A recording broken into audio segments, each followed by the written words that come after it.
여러분 반갑습니다. I'm Kwon So-hwa, and this is K-Culture Dive. Join us in taking a deep dive into the heart of Korean culture, from K-entertainment to AI news and our K-trend dive segment starting today. Let's dive in. Joining me on today's show is my co-host Bella Kim. Hello, Bella. Hi, Soa, and a big hello to our K-Culture Dive viewers. I'm your co-host Bella Kim, here to fill you all in with some exciting K-pop stories in our K-entertainment segment today. All right, let's get right into it, Bella. Now, yesterday, Walter reported about how BTS is topping the Billboard 200, the US Billboard 200, for 2 consecutive weeks, which is pretty rare. Oh, yes. And you're going to tell us how they're doing on other Billboard charts today?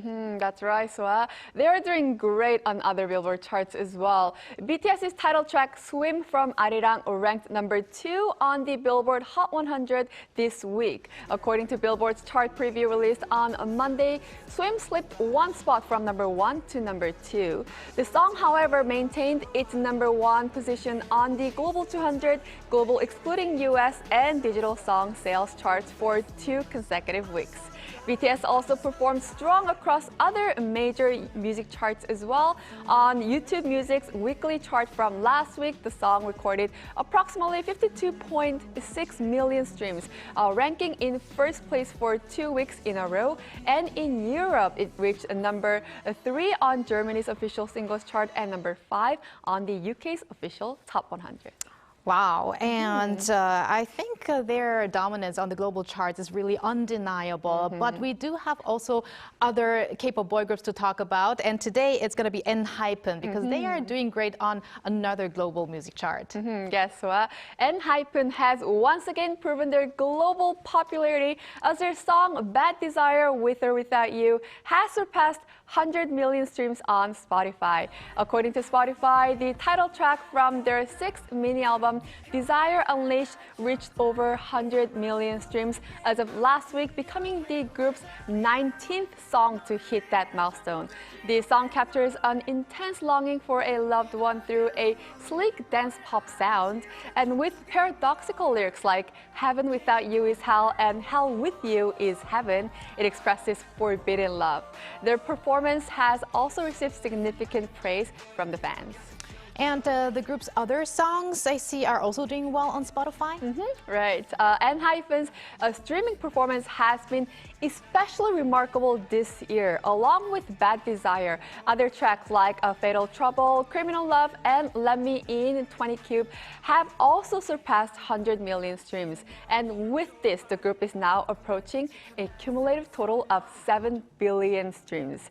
Their signature hits, including Bite Me, Fever, and Drunk Days, have each exceeded 400 million streams, while Polaroid Love has surpassed 300 million streams. And other tracks such as Given Taken and EXO Only If You Say Yes have also crossed 200 million streams, demonstrating the strong and steady support from their fans. Strong and steady indeed. And we're going to end with a girl group now, Baby Monster. And fans are getting excited because they have something special happening in Seoul. That is correct. Baby Monster is set to spark an intense rush for tickets as they prepare for their upcoming Seoul concert, the opening stop of their 2nd world tour. Could you give us more details on the tickets? Of course. The advanced ticket sales for the 2026-27 Baby Monster World Tour in Seoul started yesterday on Monday, exclusive for Monstee's membership holders, and the general ticket sales will open this Thursday at 8 p.m., so mark your calendar, and a high demand is expected. One of the highlights of this whole concert is the addition of special sound check seats, allowing fans to watch the group's rehearsal. And this is Baby Monster's first concert since the release of their 3rd mini album, Tomb, so fans are anticipating a brand new set list. Following the Seoul concert, Baby Monster will embark on a global tour spanning across 5 continents. And in regards to their new album, I hear they released a short teaser as well. Yes. Baby Monster recently released a short-form content that teased the mood of their new track, Tomb, including the catchy phrase, "Let's Tomb." Ahead of the tour, the group is set to release their 3rd mini album, Tomb, on May 4th. Is tum referring to the Korean word tum as in dance? I assume. We're not sure. We'll have to wait and see. All right. Well, thank you very much for those updates, Bella, and stick around. Will do. And now time to go over to our AI anchor Arang for more on the culture front. Arang. Thanks, Swa. Here's your AI guide to the latest cultural headlines from Korea. Let's begin with our top story. Arirang TV has rolled out a major programming overhaul to mark its 30th anniversary, pivoting to a digital-first strategy. The revamp breaks from its traditional TV-centered format, prioritizing content releases on YouTube before expanding to television. It also plans to boost accessibility and viewer engagement through digital innovations, including AI-powered real-time translation and QR code-linked news services. In addition, Arirang aims to accelerate the global reach of K-content by expanding fast, free ad-supported streaming TV services worldwide, and strengthening its multilingual offerings. The 2026 Seoul International Buddhism Expo drew a record number of visitors. Now in its 14th year, the event attracted around 250,000 attendees, up 50,000 from last year. Organizers said people in their 20s and 30s accounted for over 70% of visitors, while non-religious attendees made up nearly 50%, underscoring its growing appeal as a major urban cultural and lifestyle event. The expo, which wrapped up on Sunday at Seoul's COEX, showcased hands-on programs that reinterpret traditional Buddhist culture in a modern context, drawing strong interest from young visitors. Seoul Spring Palace Festival will return this month, offering visitors a chance to explore Korea's historic palaces and Jongmyo Shrine while experiencing traditional Korean culture. The 2026 K Royal Culture Festival for Spring will run from April 25th to May 3rd at Seoul's major palaces and the Jongmyo Shrine. This year's festival offers hands-on palace experiences, including palace trainee programs at Gyeongbokgung, royal banquet demonstrations and traditional performances at Changdeokgung, and a glimpse into the lives of Joseon-era kings and queens at Changgyeonggung. Foreign visitors can make reservations through the travel platform, Create Trip. That's all from me. Turning now to a quick look at more K-culture stories making headlines today.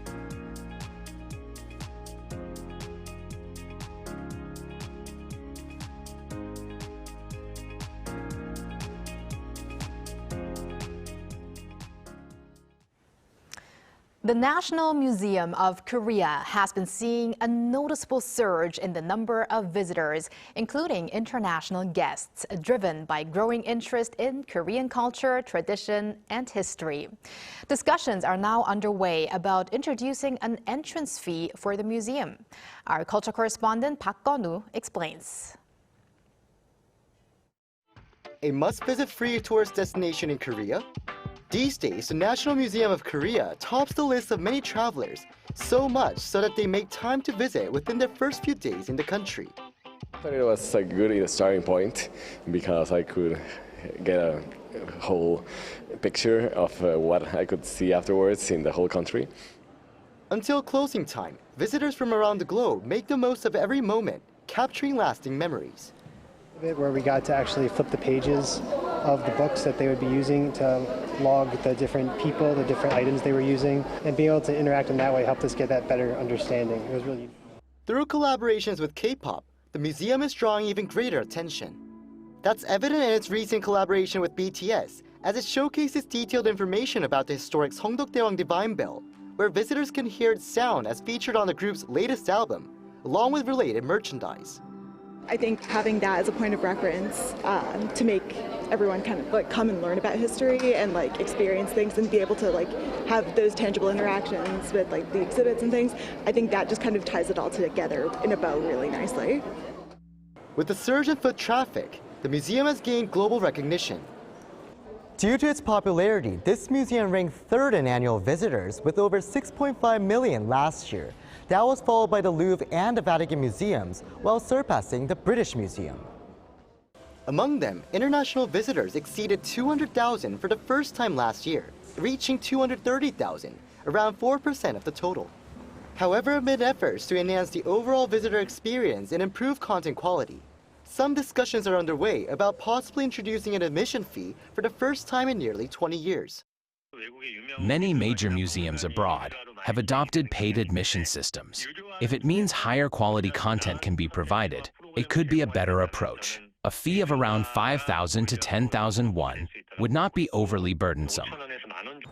The expert added it could help build a more premium image for the museum, while strengthening its self-sustainability and enhancing the overall appeal of its content. 박건우, 아리랑 뉴스. Yeouido, one of Korea's most breathtaking cherry blossom destinations. But do you know the story behind its beauty? Beneath the soft pink petals lies a past few would imagine. This island was once nothing more than a wind-swept sandbar, overgrown with weeds. In 1916, Korea's first airfield was built here. Instead of the scent of blossoms, the air was filled with the roar of engines and clouds of dust. In 1968, in a bold effort to control flooding, Pamsom Island was blasted away and embankments were constructed. In just 110 days, Yeouido's landscape was reshaped. Then, in 1985, the Golden 63 building rose above the skyline, transforming Yeouido into a symbol of Korea's rapid economic ascent. Finance, media, and politics converged here, and the island began to pulse as the beating heart of the nation. Today, Yeouido has become something more. What was once stark and barren has softened into green space, where culture and everyday life flow between trees and riverside paths.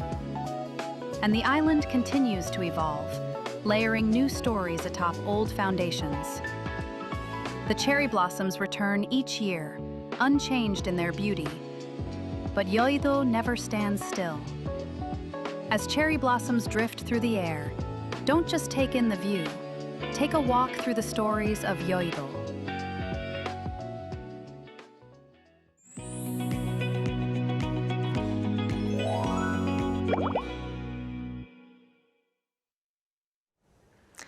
Men's grooming seems to be evolving day by day, going beyond basic skincare.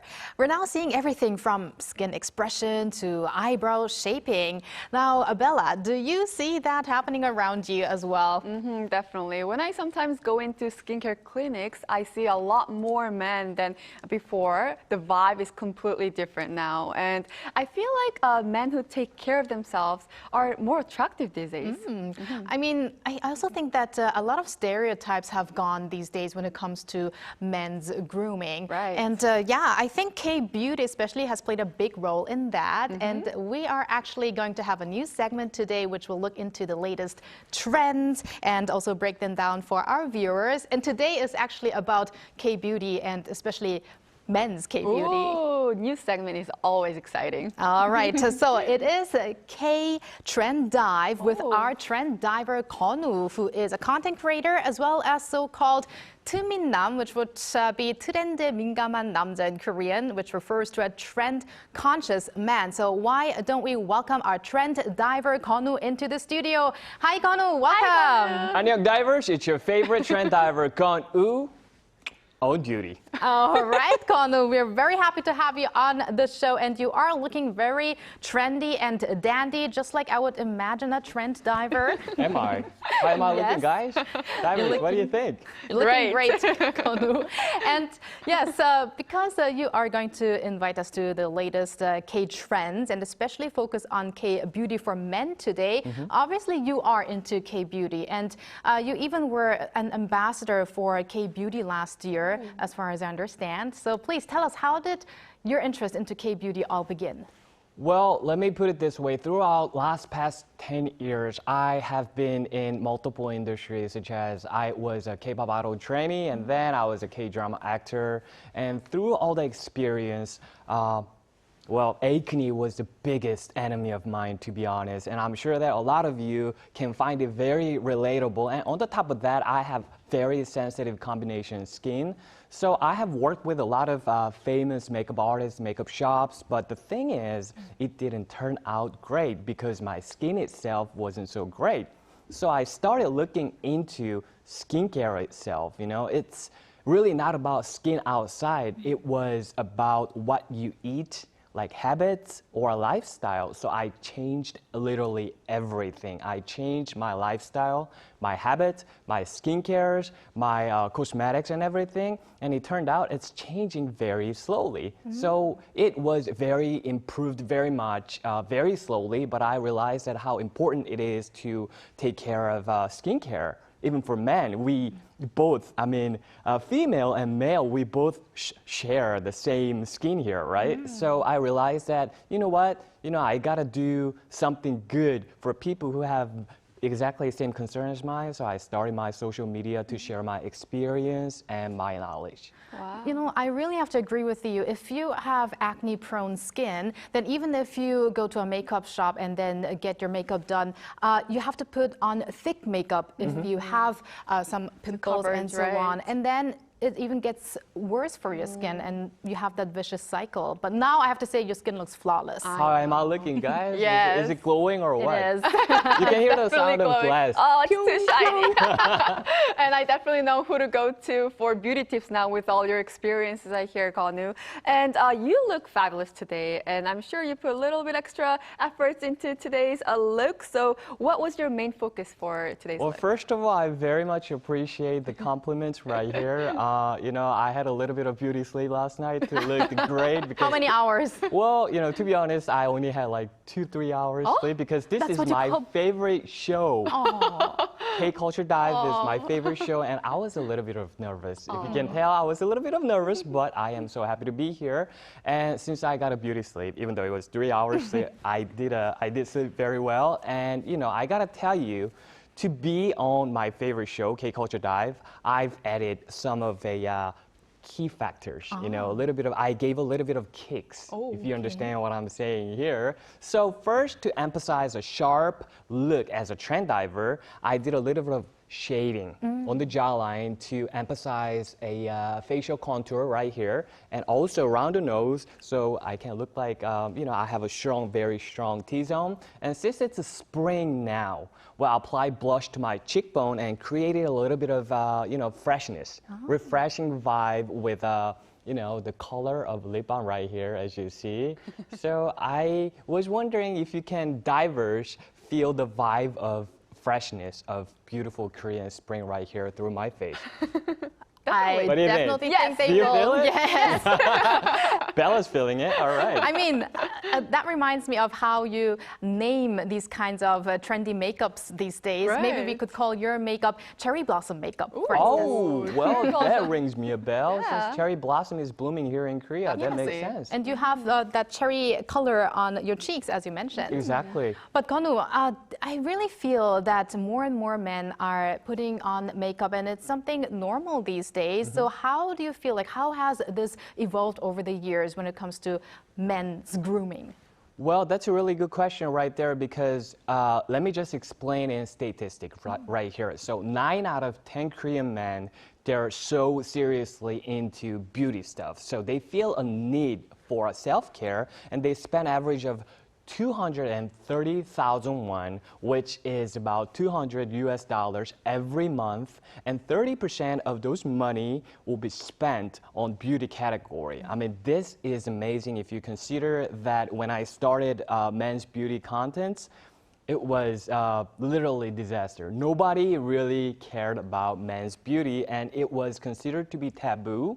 But now, if you think about how big the men's beauty market is, it's expanded to enormously. So, well, I believe this sensation, this whole phenomenon is happening because of a popularization of grooming and a reasonable price. And, there are so many channels you can purchase those beauty items. So, it's kind of funny how it feels to see this whole market is blooming and grooming. This is just amazing, and I just want y'all to know that most of Korean men, 9 out of 10 Korean men, they actually care themselves with skincare and beauty care and everything. This is amazing. So it's nothing you have to be embarrassed about, like in the past, maybe a decade ago, right? Right, definitely. And we want to talk about the makeup itself now, men's makeup specifically. How far does men's daily makeup go? Because the last time I checked, it was BB cream, and that was it. Oh, well, but I see you're still catching up with it because BB cream was a big still a thing then, but I am afraid to tell you that BB cream is now a bit outdated because new game changer has came out of nowhere, and it's called cover lotion. Ooh. Have you ever heard of it? Cover lotion? Divers, have you ever heard of cover lotion? I've heard of the cover sun creams, like sun cream with a little bit of cover. Yeah. Right, but when it comes to men's beauty, it's all about not looking too obvious that you're wearing makeup. Natural. So cover lotion itself, it means like, you know, you're just wearing a cover lotion, but the thing is, first, when it's applied on your skin, it looks very white, but as you just, you know, apply it and rub it in nice and easy, it goes spread out, and as you see in the video, it's white in the first place, but the thing is, there's a little tricky part as you apply nice and easy for like 30 seconds, it matches your skin tone. So, you know, no matter how bright or how dark your skin tone is, it just matches. It just changes into your skin tone, which is amazing. So cover lotion has changed the whole industry, and BB cream is kind of, you know, out of fashion, to be honest, but still, BB cream is kind of obvious. So that's why men try not to use BB cream, but cover lotion these days. And speaking of cover, there is another thing called cover stick. So cover stick is literally like a stick. It's like a lip balm. You can literally just, you know, put it on your face, apply nice and easy like a lip balm. And then on the other side, there is a brush. So you can just brush in. So it makes your skin very natural, very glowing, very beautiful. But most importantly, it doesn't look obvious that you're wearing makeup. So it's all about the natural. Yes. That's the concept of men's beauty these days, That's the most significant part in men's makeup right there. And watching your video, it almost felt like magic. So I know, right? you have cover lotion, cover stick. What are some other items, must-use items for men's these days when it comes to K-beauty products? Oh man, when it comes to K-beauty items recommendation, I have so many of them. So let me just, let me just think about it. Okay, let me start with all-in-one products. So when it comes to men's beauty items, a lot of men have hard time applying so many stuff or so many sticky stuff. You know, men does not like it sticky. So they wanted something cool, something nice, something refreshing. So all-in-one products and easy to apply, and just like itself, like literally all-in-one, everything is just one lotion. So all you gotta do is just put one lotion. So, you know, I highly recommend all-in-one products. And also there are so many other things, just like I recommended, cover lotion, cover sticks are recommended. And lastly, this is a priceless tips right here. You'll be surprised to hear this. And this is Gon's pick. Your favorite trend diver's pick. So you might want to write it down. Well, there is a store like a Dollar Tree in Korea. So like every product you can buy less than like $10, you know? So when you go to that place, Taidang, well, there are a lot of options of perfume, but high quality perfume with less than $10. So you can just have a lot of options to choose what you want, and you can actually test it. So whatever you're looking for, it's there. You know what I mean? Okay. Check it out. Kono's tip. And it's not only for men, it's for ourselves as well, Swa and I, to take note of. Exactly. Yes, definitely. And when it comes to skin expression, skin care is a key factor, and that's something I actually personally pay most attention to with sensitive skin and putting makeup every day for work. So if you had to pick an essential routine for now men, what would it be? Well, you know, as you know, doing my skincare is part of my job. You know, that's one of my profession. So I take it very seriously. So I usually apply 5 to 7 products at night. It takes me about 15 to 20 minutes. And to be honest, my skin was as good as this like 5-6 years ago. It was disaster, literally. I had a lot of acne because I was acne prone. But as I looked into skincare and I studied how to improve my skin condition, I actually realized how to improve it. So here it goes. Let's check it out. So first thing you gotta do is double cleansing. When it comes to skincare, cleansing is the most important thing. So I recommend you to double cleanse. Even though you're a man, it doesn't matter. We share the same skin. So we got to double cleanse with a cleansing milk, cleansing oil, or cleansing water. And then you can cleanse yourself. And second, this is also very important. As I recommended all-in-one earlier, if I have a time machine, I would go back to the past and I would drag myself to apply more than just one all-in-one product. You know, it's better than not applying anything, but you got to know that a lot of men don't apply anything before nights. They just wash their face with a soap. They don't double cleanse. They have no idea what to do with their skin. They just cleanse and they just go to bed, or just one lotion. So I recommend you to try more than 2 steps, at least 3 steps at night, starting with a skin toner, ampoule serum, or a lotion, cream, whatever. Please do apply 3-step skincare routine because it's essential. It's the most important thing before you're going to bed. And this is how you stay young, because if you don't do this now, maybe when you reach 30s and 40s, you might have to go to see dermatologist with pain, a lot of money, and spending so much time. Please listen to Konu, everyone. And last but not least, very briefly, what is the hottest K-beauty trend for men right now, Konu? Well, you know, there are a lot of things, but idol makeup is definitely the hottest right now. And as you see my face, I try to show you indicates a little bit of trend through my face with idol makeup right here. There are a lot of foreigners coming to Korea just to try idol makeup. And this is how you look if you try idol makeup shop. What do you think? Do I look like idol or what? So, yeah. I think that could be another topic for another day. Thank you very much, Konu, for your first segment today. It was wonderful, and looking forward to the next K-Trends with you. Konu on duty. Thank you. And thank you, Bella, as always. We're going to have you back here soon. Yes, I'll see you back very soon. Thanks for watching, and your interest in everything K-culture. Please tune in again tomorrow, 2 p.m. Korea time. Keep diving.